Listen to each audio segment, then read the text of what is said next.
Tensions between North and South Korea can be traced all the way back to the end of the Second World War, when the country was divided between the communist allied North and the United States-supported South. Ramoran has more. With North Korea's recent declaration of war against the South, the Philippine government has started firming up contingency plans to evacuate Filipinos in case tensions escalate. However, most South Korean seem fazed by the North's threats, saying there is no reason for them to worry as such threats have been going on for ages. Korean professor Jun-Kil Kim, who teaches history in one of the universities here in Manila, says North Koreans know better than to start an actual war. It's not easy even for the North Korean leaderships. They knew, they are not the idiot.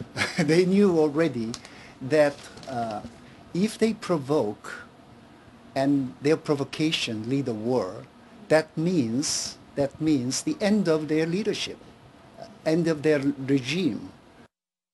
For over a millennium, Korea was unified under one kingdom until Japan colonized the whole peninsula for almost 4 decades.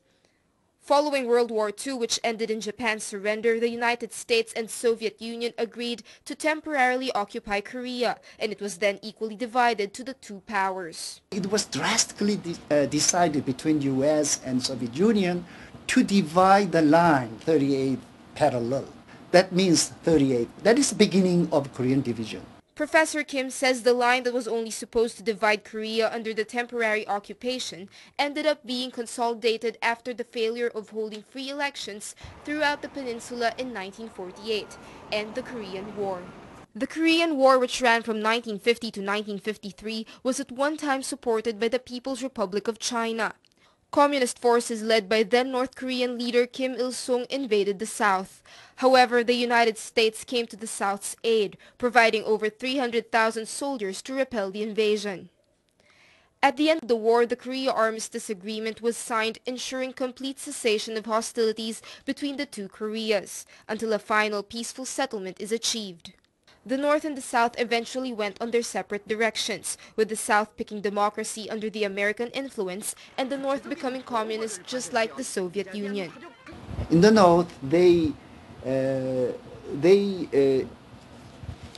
aspired some kind of communist utopia as a proletariat dictatorships. In the South, more or less market economy oriented. Despite the armistice agreement, the North has repeatedly rattled its arms and developed nuclear weapons, provoking the South, while the South continued to hold peaceful military exercises with the U.S., much to the North's dismay. Professor Kim says the North's provocations are unfortunate, as the South has repeatedly tried to extend a helping hand to its neighbor. Most South Koreans think a confrontational approach will be more appropriate. One of these initiatives was former South Korean President Kim Dae-jung's Sunshine Policy, providing economic aid to the North, which ran from 1998 until Lee Myung-bak's election in 2008.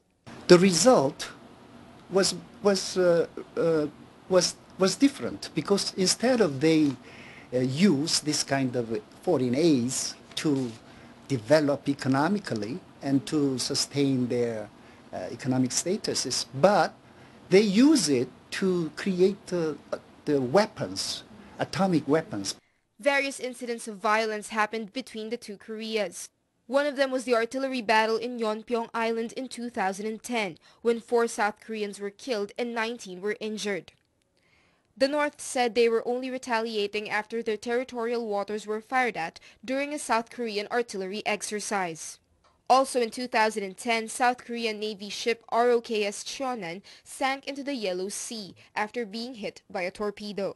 Though the North denied any hand in the incident, investigations done by international experts from the South, the US, the UK, Canada, Australia, and Sweden concluded that the warship was hit by a North Korean torpedo fired by a midget submarine, killing 46 seamen. As the situation in the Korean peninsula remains volatile, the international community awaits the next chapter in Korea's long history, which will affect not only the Asia-Pacific region, but the whole world. Ramoran, Solar News.